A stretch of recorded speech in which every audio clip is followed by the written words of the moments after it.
matin, tout le monde. Oh my gosh, ça fait. Là, il faut que je fasse attention. Il faut que je vous regarde à la maison aussi. Ça fait que je vais essayer de ne pas oublier la caméra. Et vous regardez aussi. Je suis vraiment, vraiment content, sincèrement, d'être ici physiquement et de pouvoir parler. Je vous aime là, à la maison, mais j'aime pas beaucoup parler à une caméra. Puis c'est le fun de pouvoir avoir du vrai monde. Puis c'est un peu contradictoire parce que durant tous ces nombreux mois, cette année et demie-là, il y a eu des opportunités de se rencontrer à l'extérieur. J'ai souvent dit à Patrick, oui, je vais y aller, c'est vrai, c'est une bonne idée. Puis finalement, j'ai été à aucune rencontre en présence d'avoir. Puis même encore jusqu'à aujourd'hui, Maggie et les enfants sont à la maison. Je vous salue si vous m'écoutez. Mais non, mais ça s'en vient, là, ça va revenir la pratique régulière de venir à l'église. Je parlais de ça, je pense que c'était avec Randy, mais ou je me souviens pas, c'était avec Caleb ou Randy. Mais c'est tellement facile de juste tomber dans l'habitude d'être absorbé par son quotidien, puis de ne plus prendre le temps de venir se rencontrer. Puis en même temps, c'est insidieux, c'est néfaste. Donc, bonjour, je suis vraiment content d'être avec vous. Fait que ce matin, pour le message, je voudrais qu'on réfléchisse ensemble à la réalité des mots. C'est un sujet qui est un peu atypique, parce que c'est rare qu'on s'arrête pour penser à la réalité des mots. De façon plus spécifique, je dirais, au pouvoir créateur qu'il y a dans les mots. Puis, en y réfléchissant, je me disais, les mots, c'est un peu comme la... Oh, c'est vrai, j'ai oublié une mention. Merci, Mike. Ceux qui ne parlent pas français, no English, no French. Il y a la connexion, le bridge. Vous allez sur le bridge, puis sur ma... In English, yeah. That makes sense. Thank you. You see, I lost my capacity of thinking and being relation. So if you speak English, there's a bridge and a link that you can have a translation. And Manuel is doing the translation. Thank you for that, Manuel. I'm going to try not to speak too fast and too much. Back to French. Donc, la réalité des mots. En y réfléchissant, je me disais, c'est un peu comme la respiration. C'est-à-dire que les mots, ils meublent l'ensemble de notre existence du matin au soir, puis je dirais même la nuit au travers de nos rêves. Les mots, c'est ce qui nous permet d'être en relation. Ça définit en fait la relation qu'on a avec l'environnement qui nous entoure, puis l'environnement qu'on a avec nous-mêmes. Puis si on pousse notre réflexion un peu plus loin, même dans un cheminement thérapeutique, c'est quand on arrive à mettre des mots sur ce qui nous habite intérieurement qu'on entame un processus de guérison. Dans le simple fait de ventiler, de nommer ce qu'on a à l'intérieur de nous, il y a un processus qui s'engage. Donc, il y a quelque chose de vraiment riche, de profond, de puissant dans les mots. Et un point très important à nommer, la plupart des mots qui vont nous habiter, parce que ça soit au travers de nos paroles, au travers de nos pensées, notre vie est placardée de mots, mur à mur. La plupart de ces mots-là, ils s'invitent sans consentement chez nous. Ils viennent nous habiter, mais on ne va pas nécessairement y penser puis le préméditer, puis dire je vais penser à ça, ça va me faire du bien. Puis aussi, très souvent, les mots de nos vies ne sont pas toujours apaisants, rassurants, encourageants. Puis je peux vous le dire avec conviction, parce qu'on traverse des semaines difficiles dernièrement en tant que famille. Je ne vais pas aller dans ces détails-là. Mais j'ai réalisé la semaine passée à quel point que c'est vraiment primordial pour ma santé physique et ma relation avec ma famille, que j'arrête dans mon quotidien, il faut que j'arrête à tous les jours, puis que je laisse la place au mot de Dieu à l'intérieur de moi, que je remette mon attention sur Dieu, parce que sinon je suis bombardé de mots qui ne sont pas nécessairement très positifs, très rassurants. Donc, je vous propose 3 points, faire les choses différemment. On va organiser le message en 3 points. Le premier point, de regarder la réalité, le pouvoir créateur des mots d'un point de vue biblique. Dans un deuxième temps, thank you, Jason. Je vais vous partager une expérience personnelle qui a ancré en moi cette conviction-là sur le pouvoir créateur, transformateur des mots. Puis dans un troisième temps, un niveau plus pratique, comme conclusion, on va regarder comment est-ce qu'on peut, de façon pratique, utiliser ce pouvoir-là créateur des mots pour nourrir, diriger notre relation, notre cœur face à Dieu. Alors, sans plus tarder, Premier point, d'un point de vue biblique, la puissance des mots. Vous savez, je pense, j'aime beaucoup le livre de la Genèse. On va retourner encore une fois dans la Genèse. Je vous pose une question. Là, je suis content, mais je vous pose la question. Sinon, j'aurais posé la caméra et je n'aurais pas eu de réponse. Là, je vais pouvoir avoir des vraies réponses. Soyez pas gênés. Dans le livre de la Genèse, Genèse 1, la création de Dieu se met en place. OK? Dans chaque étape de la création, il y a deux mots qui précèdent l'action créatrice de Dieu. Et vous pouvez regarder dans votre Bible, c'est un examen à livre ouvert. Donc, c'est quoi ces deux mots-là? N'importe qui. Dieu. Tu peux le dire un peu plus fort, Eduardo? Dieu a dit. Dieu dit, exactement, merci. Dieu dit que la lumière fut, la lumière arrive. Dieu dit que les eaux se rassemblent à un seul endroit pour créer la terre, boum, ça se produit. Dieu dit, il en fut ainsi, tout au long de Genèse 1. La parole précède l'acte créateur, puis je dirais qu'ils sont comme une feuille de papier, recto verso. La parole de Dieu, l'acte créateur sont intimement liés. Jusque-là, ça va, c'est pas révolutionnaire, c'est comme, yeah, sure, ça makes sense. On va 10 chapitres plus loin dans la Genèse, au chapitre 11. On va lire le passage ensemble, c'est le récit de la tour de Babel, puis on va voir que l'acte créateur humain est aussi intimement lié avec la parole humaine. Puis, portez attention aux mots. On parle de la réalité des mots. Dans les passages qu'on va lire, c'est vraiment, je trouve, éclairant quand on porte vraiment une attention sur comment le texte est structuré et quels mots sont utilisés. Ça fait que je lis avec vous. Genèse 11, verset 1.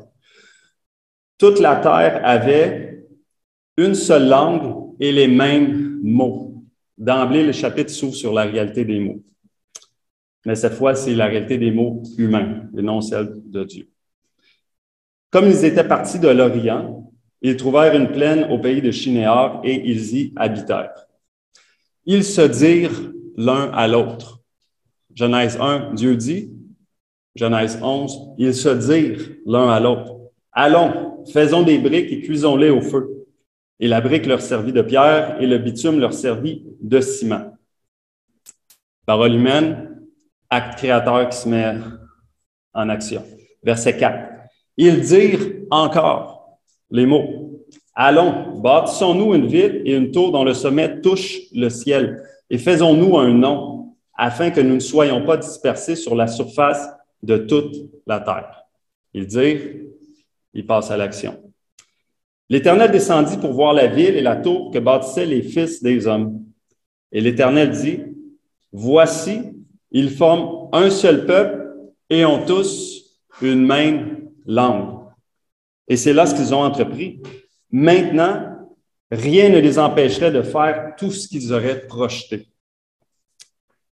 Ce dernier bout de phrase-là m'a toujours frappé quand je lisais la Genèse. Quand ça dit « rien ne les empêcherait de faire tout ce qu'ils auraient projeté ». Quand Dieu a partagé son image, sa ressemblance en créant la vie humaine, il ne l'a pas fait à moitié, parce que Dieu ne peut pas faire les choses à moitié, c'est contre nature. Quand Dieu donne, il donne tout. Dieu en fait, est don dans sa nature même. Donc, ce qu'on a reçu de Dieu, c'est un trésor qui est infini puis qui dépasse, je pense, ce qu'on peut en faire comme expérience sensible, tangible, puis qui dépasse notre entendement.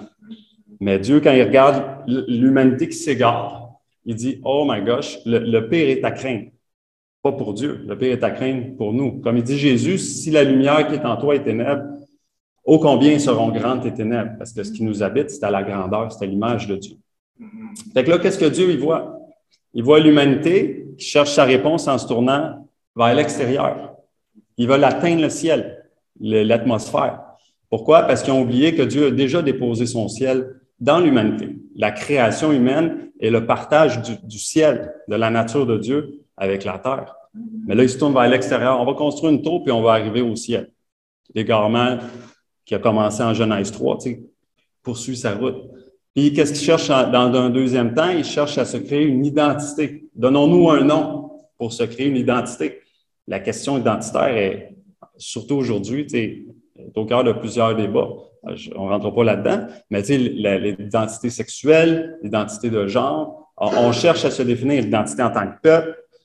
l'être humain cherche des racines pour se trouver une identité. Parce qu'il a oublié que sa vraie identité, elle vient de Dieu. On a été partagé. Dieu a partagé son image pour qu'on soit un avec lui. Mais quand on oublie ça, on s'égare, on s'en va dans une mauvaise direction, puis on cherche toutes sortes de réponses. Alors Dieu, qu'est-ce qu'il fait pour arrêter l'aveuglement? Là, je vous pose la question à nouveau. Qu'est-ce que Dieu va faire pour arrêter cet élan-là, tu sais, où que l'humanité commence à s'en aller dans la mauvaise direction? Qu'est-ce qu'il fait en Genèse 11, Patrick? Il compose dans le langage. Exact. Puis tu en avais parlé justement quand, à la retraite. En arrêtant les paroles, on arrête l'acte créateur. Parce que comme on dit, si on les considère comme étant une même réalité, parole, acte de création, tu coupes la parole, tu coupes l'acte de création. C'est ce que Dieu fait. Il vient mélanger les langages. On va lire le passage, verset 8.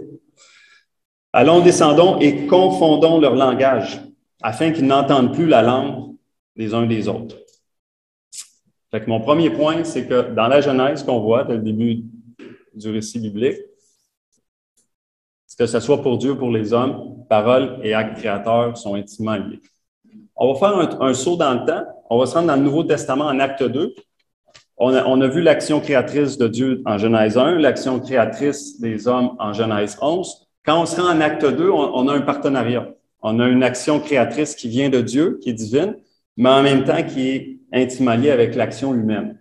Puis c'est la création du corps de Christ sur la terre, la création de l'Église, le début de l'Église. Un chapitre qu'on a lu et relu et entendu très souvent dans notre culture d'Église. Mais on va le relire en gardant en tête le fait que la parole est tout le temps, elle précède les actions créatrices, puis la parole est créatrice. Portez attention aux mots, encore une fois, qui sont utilisés dans le texte. Le jour de la Pentecôte, ils étaient tous ensemble dans le même lieu. Tout à coup, il vient du ciel un bruit comme celui d'un vent impétueux, et il remplit toute la maison où ils étaient assis. Des langues, en grec, le mot glossa, G-L-O-S-S-A, qui veut dire l'acte physique de la langue dans notre bouche. Des langues semblables à des langues de feu leur apparurent séparées les unes des autres et se posèrent sur chacun d'eux. Et ils furent tous remplis du Saint-Esprit et se mirent à parler en d'autres langues, selon que l'Esprit leur donnait de s'exprimer. Or, il y avait en séjour à Jérusalem des Juifs, hommes pieux, de toutes les nations qui sont sous le ciel. Au bruit qui eut lieu, la multitude accourut et fut confondue parce que chacun les entendait parler dans sa propre langue. Ils étaient tous dans l'étonnement et la surprise, et ils se disaient les uns aux autres, « Voici ces gens qui parlent, ne sont-ils pas tous Galiléens? Et comment les entendons-nous dans notre propre langue, à chacun dans notre langue maternelle? » Ça fait beaucoup de références, que ce soit au niveau des mots, au niveau même figuré avec la langue de feu, à la langue et au langage. Puis je ne pense pas que c'est parce que l'auteur d'Actes a manqué de vocabulaire. Je pense qu'il y a un message ici qui est communiqué. Fait que je trouve ça vraiment intéressant que même là, en Acte 2, la réalité des mots est intimement liée avec l'acte de la création de l'Église. Il y a des parallèles qu'on peut faire. Patrick en avait souligné quelques-uns justement à notre retraite. Il y a des parallèles qu'on peut faire entre Genèse 11 et Acte 2. Il y en a-tu? Si vous avez des réponses en tête, quel parallèle qu'il y a entre Genèse 11 et Acte 2? Il y a une chose qui est similaire. Oui, Eduardo? Dans Genèse 11, et Dieu a confondu toutes les langues, donc les gens étaient complètement divisés. Ouais. Et le contraire s'est passé un acte de toutes les langues. Dieu a pourvu que les gens puissent tous comprendre la même langue de Dieu.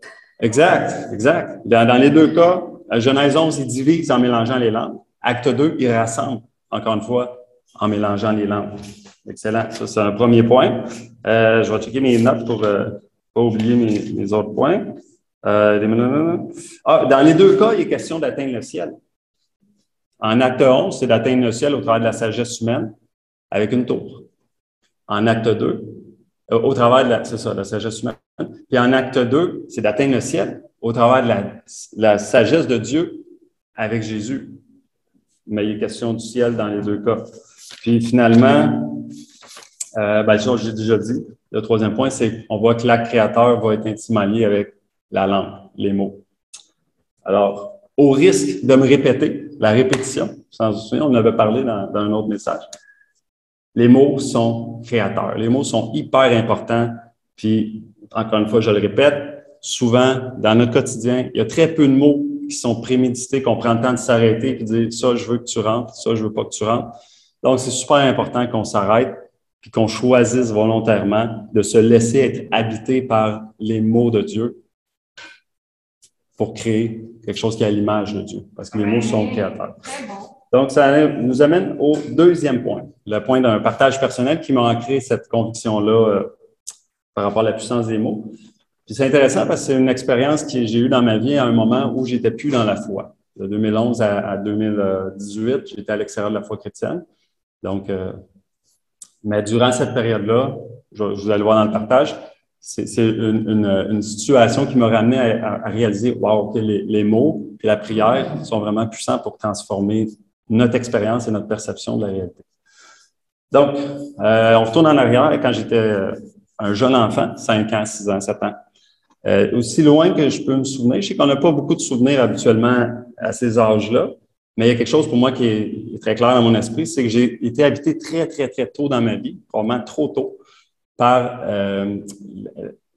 comment dire ça, j'étais captivé par l'image de la beauté féminine, même jeune enfant. Il y avait comme un vide que j'avais à l'intérieur de moi, un mal-être, une tristesse, malgré moi. Puis je cherchais, c'était un réflexe, c'était pas quelque chose de pensé, mais j'avais le réflexe de chercher une consolation puis un réconfort au travers de la beauté féminine, que ce soit les filles que j'avais quand j'étais en maternelle, première, deuxième année, ainsi de suite, ou au travers d'un film. Je me souviens, quand j'étais jeune enfant, je pouvais écouter un film à 5h30, 6h le soir. Ils ont avait une actrice qui me captait mon attention. J'avais envie d'aller dans mon lit tout de suite pour me coucher, puis juste à m'endormir en gardant son image en tête. Fait que ça m'a habité, ça m'a hanté, je dirais, mon enfance, mon adolescence, ma vie adulte. Puis, un point très important à nommer, c'est que c'est toujours demeuré dans un registre d'aspiration. C'est un registre là, de rêverie, d'imagination. Ça ne s'est jamais concrétisé par une relation réelle. Jusqu'à ce que, bien sûr, je rencontre ma femme. Fait que le 2 octobre 2003, ben, j'ai demandé à ma femme, Margaret, et je salue à la maison. J'ai demandé si elle voulait sortir avec moi. Puis là, pendant les 22 mois suivants, on a sorti ensemble. Ces 22 mois-là, ils ont été vraiment magiques. Ben, je me suis senti là, libéré de ce fardeau-là. C'était agressant, c'était vraiment suffocant de toujours me sentir attiré par la beauté féminine, puis trouver belle, tu sais, les femmes partout autour de moi, puis c'était l'horreur. Mais c'était à l'intérieur de moi pareil, je ne peux pas m'en détacher. Puis quand j'ai sorti avec Maggie, ça a vraiment arrêté. Je me sentais comblé, je me sentais bien dans notre relation. Il y a une partie de la raison aujourd'hui que je réalise, c'est probablement parce que notre relation s'inscrivait toujours dans un registre d'aspiration. C'était pas la réalité concrète. On s'embrassait pas, on vivait pas ensemble, on s'aimait, mais on attendait de se marier pour partager vraiment la vie. Ça se concrétise. Donc, 22 mois plus tard, le 30 juillet 2005, le jour tant attendu, le mariage, qui, dans la logique, tu vas dire, hey, wow, c'est un des plus beaux jours de ma vie.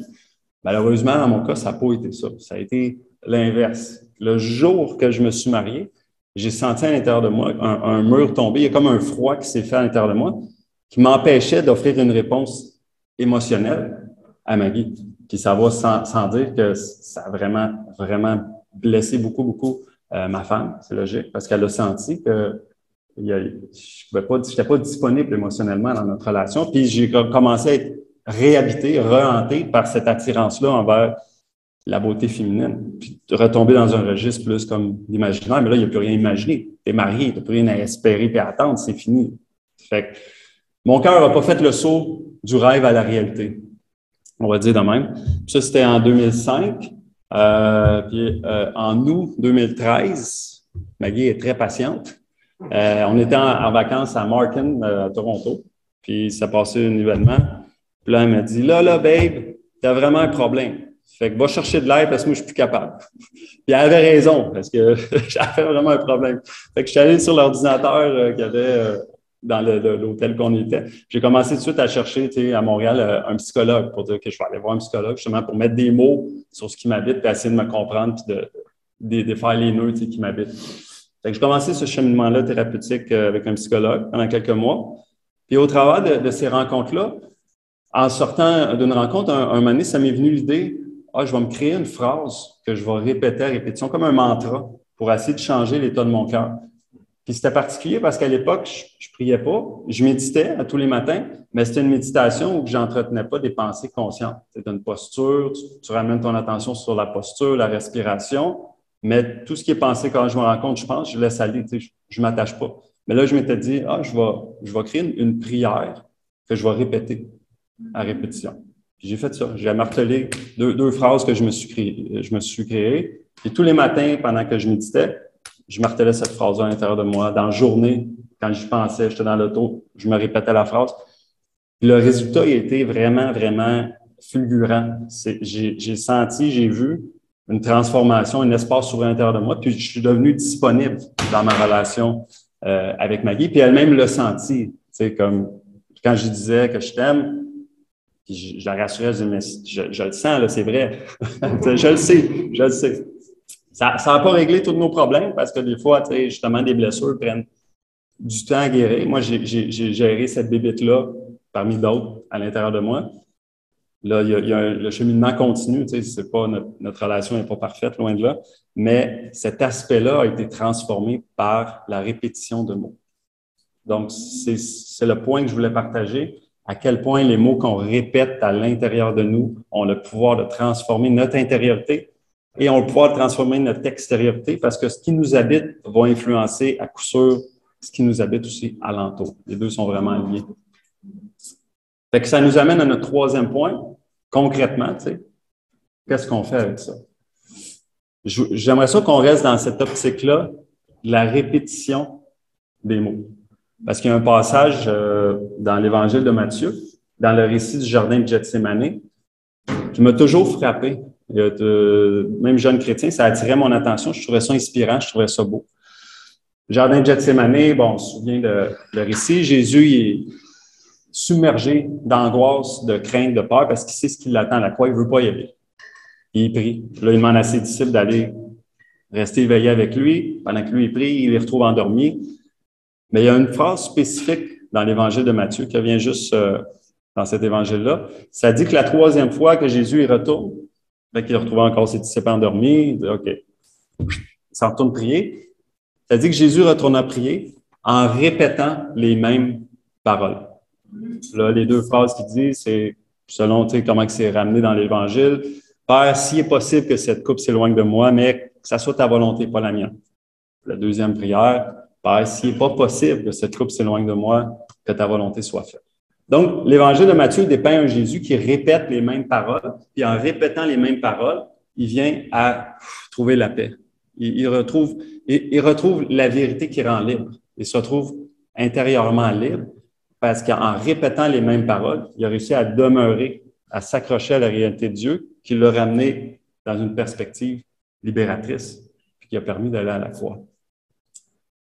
La raison pourquoi ça m'a souvent accroché ce passage-là puis inspiré, c'est que, je ne sais pas si je suis seul, là, je ne pense pas être le seul.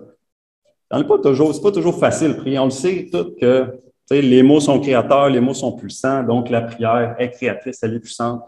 Mais c'est pas si simple que ça. C'est rationnel que la prière, c'est important, puis c'est bon, puis il faut prier. Mais en général, on prie très peu ou on ne prie pas. En général. Puis il y a des périodes même de ma vie où j'ai cherché à prier beaucoup, souvent. Puis je finissais ma prière, puis je me sentais tout croche à l'intérieur, j'étais lourd. Ça ne marche pas toujours de façon si simple. Par contre, quelque chose pour moi, en tout cas, qui me rejoint, que je trouve très inspirant, c'est qu'on peut tous prier en répétant les mêmes paroles. On peut tous prendre la décision de porter notre attention à Dieu. Merci. Merci Dieu.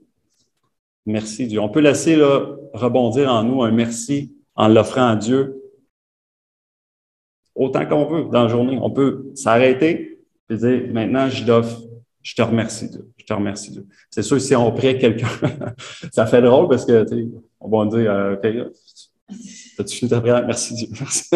Mais intérieurement, ce qu'on laisse résonner en nous, c'est plus ça. On peut choisir des mots qu'on offre à Dieu et les répéter. Puis on va aller un petit peu plus loin avec la parole de Dieu. Dieu a décidé d'utiliser des mots pour se révéler. C'est au travers de mots que Dieu révèle son esprit. Jésus dit, les paroles que je vous ai dites sont esprit et vie. Au travers de la Bible, on trouve des mots qui ont le pouvoir de devenir esprit et vie à l'intérieur de nous. On trouve des mots qui ont le pouvoir de nous rendre libres. Si vous demeurez dans ma parole, vous connaîtrez la vérité, vous ferez l'expérience de la vérité. Et cette expérience-là, elle va vous libérer. Parce que qu'est-ce que Dieu fait? Il n'y a pas d'autre choix. Dieu, il libère, il fait du bien, il apaise, il guérit. Donc, je ne dis pas que c'est la seule compréhension de ce passage-là et la seule interprétation, mais à coup sûr, la répétition des mots de Dieu volontaire va créer en nous ce qui est esprit, vie et liberté. Bon, avant de conclure, on prend un exemple. Psaume 23, un psaume qu'on a entendu souvent, qu'on connaît. « L'Éternel est mon berger, je ne manquerai de rien. » En général, quand on lit la Bible, là, on continue après. « Il me met au repos dans de verts pâturages, il me guide vers des eaux paisibles. » Puis ça continue, puis après on peut lire le psaume 24, 25, on lit Acte 1. On a fait notre lecture quotidienne, on forme la Bible. C'est une lecture linéaire. Puis on fait tout ça, c'est correct, c'est pas de pas faire ça. Mais il y a une autre lecture que j'appellerais plus verticale. C'est-à-dire, on prend un verset ou un bout de verset, à savoir « L'Éternel est mon berger, je ne manquerai de rien ». Puis on laisse ce verset-là descendre à l'intérieur de nous, ou on se laisse descendre dans le verset. Le nombre de mots qu'il y a dans la Bible est limité. Parce que c'est un livre, à un moment donné, tu as fait le tour de tous les mots.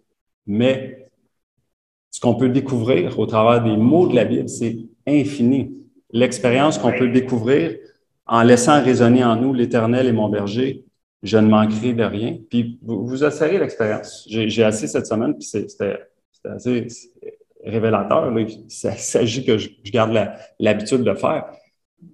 Mais faites ça, répétez ça pendant 15 minutes, 20 minutes. Puis, peu importe comment vous sentez émotionnellement, l'Éternel est mon berger, je ne manquerai de rien. Ça nous aide à demeurer dans la vérité qui nous rend libres. Puis, c'est infini, là. Après ça, vous ouvrez la Bible, il y a tellement de beaux versets qu'on peut ancrer en soi, puis qu'on peut laisser devenir créateur. Il crée en nous la vie selon Dieu. Fait que c'est ce que je voulais vous partager ce matin. Fait que je vous remercie de votre attention. Je ne sais pas comment on fonctionne pour les copes. Je pense que Mike va passer des petits copes. Fait qu'on a les copes et le pain. Je vais prier pour la communion. Je vais donner le temps à Mike. Vous allez recevoir votre cope bientôt. On va prier pour la communion. Après ça, il va y avoir un chant. Et on va finir avec la conclusion par la suite. Merci. Bon, Père Céleste, Seigneur Jésus, Esprit Saint, je te remercie beaucoup, Seigneur, pour toi. Merci pour ta présence. Merci pour ta vérité. Merci pour la liberté que tu partages au travers de ta présence puis au travers de ta vérité. Merci pour les épreuves de nos vies, pour tout ce qui ne va pas selon notre plan, tout ce qui ne va pas selon notre volonté, tout ce qui ne va pas selon ce qu'on souhaiterait, mais qu'au travers de ces expériences-là, on peut laisser ta lumière rayonner. On peut sentir à quel point ça fait du bien de te faire confiance, puis de se rappeler qu'ultimement, on manque de rien en toi. Merci, Seigneur Jésus, pour le fait que notre vie est littéralement cachée en toi. C'est pas perceptible dans nos sens, c'est pas perceptible dans notre expérience directe, sensorielle, mais ça peut le devenir au travers de ton esprit. Puis je te remercie, Seigneur Jésus, que ton nom puisse meubler nos vies, puisse habiter notre quotidien et qu'on peut chercher à retourner notre cœur, notre attention vers toi à tout moment pour être reconnaissant, pour être confiant, pour t'offrir notre amour. Merci d'être amour, de partager cet amour à tous et à tous, de donner à tous et à tous la force de traverser les épreuves qui traversent. Puis je prie que cette révélation de qui tu es puisse se répandre sur la terre, que sur la terre, ton nom puisse être sanctifié profondément dans nos vies et alentour de nos vies. Et au travers de ça, je prie que ton règne puisse venir, puisse faire du bien au cœur humain et que ta volonté puisse s'accomplir. Aide-nous, Seigneur, à savoir comment diriger nos pas en accord avec ta volonté et à ne pas poursuivre dans les élans d'égarement qu'on perpétue depuis des générations et des générations. Enseigne-nous à pouvoir t'offrir notre cœur et à être dirigé par ta volonté, Seigneur. Fait que je te rends grâce. Je prie vraiment que tu donnes gloire à ton nom. Merci pour le fait qu'on puisse être ensemble ce matin. Et je prie ça dans ton nom, Seigneur Jésus. Amen.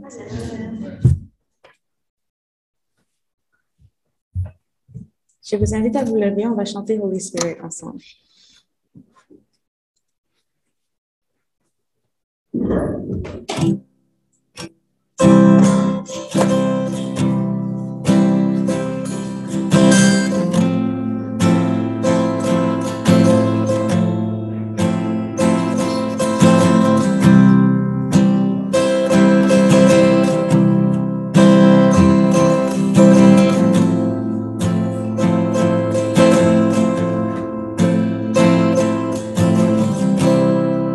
There's nothing worth more that could ever come close.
Encore moi, pour conclure, j'aurais pu demander par la conclusion. Ben, la conclusion, dans le fond, c'est assez simple. C'est la semaine prochaine, ça va être l'Es qui va se rencontrer. Bonjour l'Es de l'Église. Et sinon, regardez votre courriel. Manuel va envoyer le courriel avec toutes les informations. Puis, je pense que c'est ça. Je me dis quelque chose. Des habitués? Non? Fait que merci à nouveau. Puis, on finit avec un dernier chant, je pense, Océane, c'est ça? Oui? Good. Fait que, dernier chant pour la conclusion.